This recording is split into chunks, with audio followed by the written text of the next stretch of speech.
First জানুয়ারির দিনে picnic করতে এসে হঠাৎ আমাকে কেন চোখের জল ফেলতে হলো? কি এমন হয়েছিল আমার যার জন্য আমাকে চোখের জল ফেলতে হলো?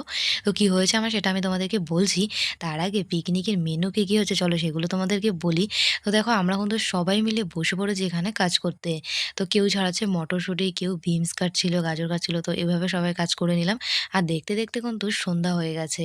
তাই এখানটায় কিন্তু খুব সুন্দর করে পিসি কফি বানাচ্ছিল। আর কফিগুলো কিন্তু ছোট্ট একটা কাপে করে সবার জন্য নিয়ে নিয়েছে আর একটা, একটা করে কফির কাপ সবাইকে দেওয়া হচ্ছিল। তো চলো সন্ধ্যাবেলায় এরকম গরম, গরম কফি খেতে খুব ভালোই লাগবে। আর এখন দেখো এখানে বোনরা নাচ করছিল। তো আমি কিন্তু এখান থেকে একটা কফি নিয়ে নিয়েছি আর ২ টো বিস্কুটও নিয়ে নিয়েছি। সত্যি কথা বলতে কফিটা কিন্তু পিসি খুব সুন্দর বানিয়েছে, দারুণ লাগছিল খেতে। আর গরম, গরম কফি তো ঠান্ডার সময় খুব ভালোই লাগে। তো এখানে দেখো আবারও কিন্তু কফিটা খাওয়ার পরে যে যার মতন কাজে লেগে পড়েছি।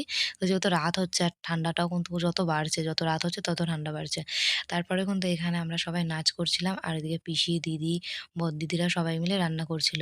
তো খুব আনন্দ হচ্ছিল। আর এখানে কিন্তু দেখো মাংসটা কিন্তু বসিয়ে দিয়েছে আর টগবগ করে কিন্তু কড়াইতে ফুটছে। চলো তোমাদের সামনে থেকে দেখাই। তো মাংস বলতে হচ্ছে খাসির মাংস রান্না হচ্ছে।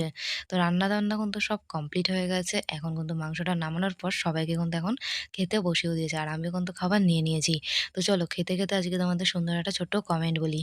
তুমি তো আমার নামটা নেওই না। আমার নাম রিম্পা। তো থ্যাংক ইউ রিম্পা বোন আমাকে এত সুন্দর একটা কমেন্ট করার জন্য। আমার তরফ থেকে রইল তোমার জন্য অনেক, অনেক ভালোবাসা। তো দেখো সবাই মিলে কিন্তু এখন আমরা খাওয়া-দাওয়া করতে বসে পড়েছি। আর আজকে পিকনিকে কিন্তু আমরা দারুণ এনজয় করলাম। তো এবার বলি যে চোখের জল কেন আমি ফেললাম?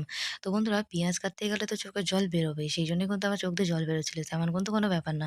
তোমরা যে 1st জানুয়ারিতে বাড়িতে কারা, কারা পিকনিক করলে কমেন্টে জানিও। টাটা।